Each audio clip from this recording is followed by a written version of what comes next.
एक भारत एकात्म भारत की तरफ बढ़ते कदम। देश में मां भारती के गौरव और उसके यथार्थ रूप को पुनर्स्थापित करने के प्रण को लेकर चलने वाला कोई राजनीतिक दल है तो वो है भारतीय जनता पार्टी। एक ऐसी पार्टी जो प्राचीनतम और समृद्ध भारतीय संस्कृति की रक्षा के लिए सदैव तत्पर रही है और एक भारत श्रेष्ठ भारत के सिद्धांत को आत्मसात किए हुए है। भाजपा की सरकारें हमेशा भारतीय संस्कृति को सर्वोपरि रखते हुए अंत्योदय के मूल मंत्र पर चली हैं। मोदी सरकार 2.0 भी पार्टी की इस विचारधारा को आगे बढ़ाते हुए देश की वर्षों जूनी समस्याओं के समाधान के लिए मिशन मोड पर काम कर रही है। 30 जुलाई 2019 वो तारीख जब देश की संसद में मुस्लिम महिला विधेयक पास हुआ और मुस्लिम महिलाओं को 3 तलाक की कुप्रथा से मुक्ति मिली। अब देश में 3 तलाक गैर कानूनी है और इस कानून का उल्लंघन करने वाले को सजा और जुर्माने का प्रावधान है। कश्मीर और राष्ट्रीय एकता का विषय भी जनसंघ ने ही प्रमुखता से उठाया था।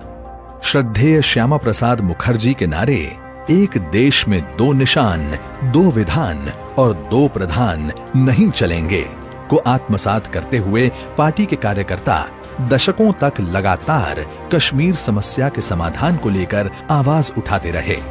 लेकिन इस समस्या का समाधान हुआ 5 अगस्त 2019 को, जब जम्मू कश्मीर से अनुच्छेद 370 और 35A को हटाने के फैसले को संसद की मंजूरी मिली।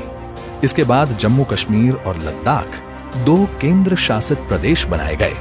अनुच्छेद 370 के हटने के साथ ही इन दोनों राज्यों में भारतीय संविधान लागू हो गया, जिससे वहां रहने वाले सभी नागरिकों को भारत के अन्य नागरिकों के समान अधिकार प्राप्त हो गए। जम्मू कश्मीर के सरकारी भवनों पर से वहां का अलग झंडा हटा लिया गया और अब उसकी जगह सिर्फ तिरंगा लहरा रहा है। अलगाववाद, आतंकवाद, परिवारवाद और भ्रष्टाचार पर लगाम लगी है और वहां के लोगों का भविष्य भी सुरक्षित हो रहा है। जम्मू कश्मीर के मूल निवास प्रमाण पत्र के नियमों को भी पुनः निर्धारित किया गया है। प्रदेश में अब तक सौतेला व्यवहार झेल रहे पश्चिमी पाकिस्तान से आए शरणार्थी और सफाई कर्मचारियों के बच्चे भी अब नियमानुसार जम्मू कश्मीर में डोमिसाइल प्राप्त कर सकते हैं।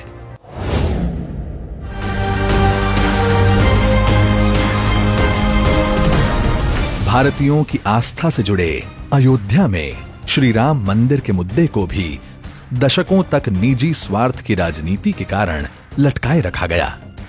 भाजपा ने राम जन्मभूमि पर मंदिर निर्माण के लिए अनवरत संघर्ष किया।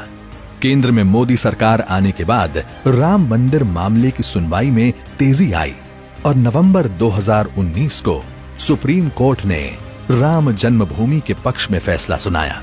इस फैसले के बाद मोदी सरकार ने तुरंत ही श्री राम जन्मभूमि तीर्थ क्षेत्र नाम से स्वायत्त ट्रस्ट का गठन किया। सुप्रीम कोर्ट के आदेशों के अनुसार एक स्वायत्त ट्रस्ट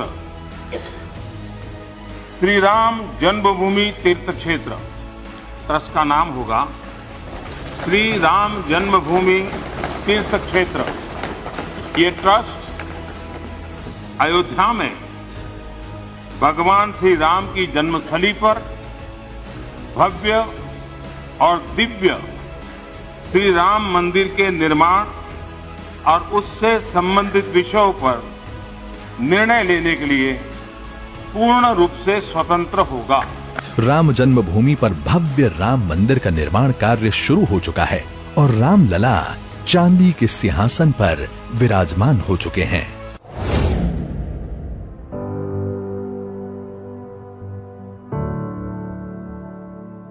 नेहरू लियाकत समझौते के बाद से ही पाकिस्तान में प्रताड़ित किए गए हिंदू, सिख व अन्य लोगों को भी न्याय मोदी सरकार 2.0 में ही मिला।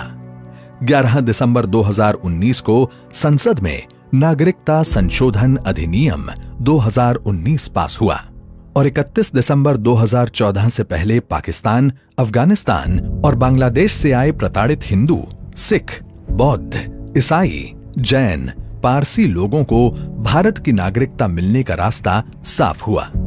अब ये लोग भारत में सम्मान की जिंदगी जी रहे हैं और भारतीय नागरिक के हर अधिकार इन्हें प्राप्त हो रहे हैं।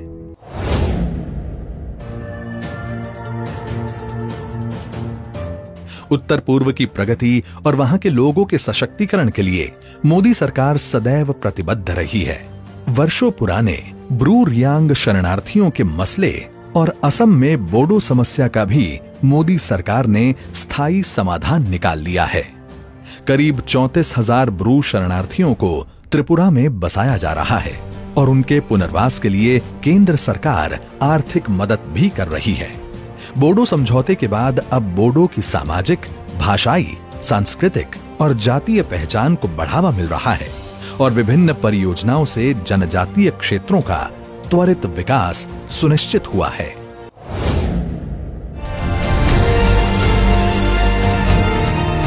पाकिस्तान के कब्जे वाले कश्मीर को लेकर मोदी सरकार और भाजपा मित्र सरकार का स्पष्ट मानना है कि पीओके भारत का अभिन्न हिस्सा है और उस पर पाकिस्तान ने अवैध रूप से कब्जा कर रखा है।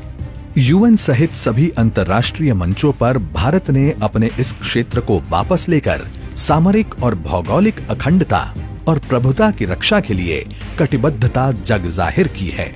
भारतीय मौसम विभाग के मौसम पूर्वानुमान में पाकिस्तान के अवैध कब्जे वाले गिलगिट बल्तिस्तान और मुजफ्फराबाद आदि क्षेत्रों को भी शामिल किया गया है। पिछले एक साल में एक भारत एकात्म भारत के लिए मोदी सरकार 2.0 लगातार बड़े फैसले लेती रही है और ये क्रम अनवरत जारी है।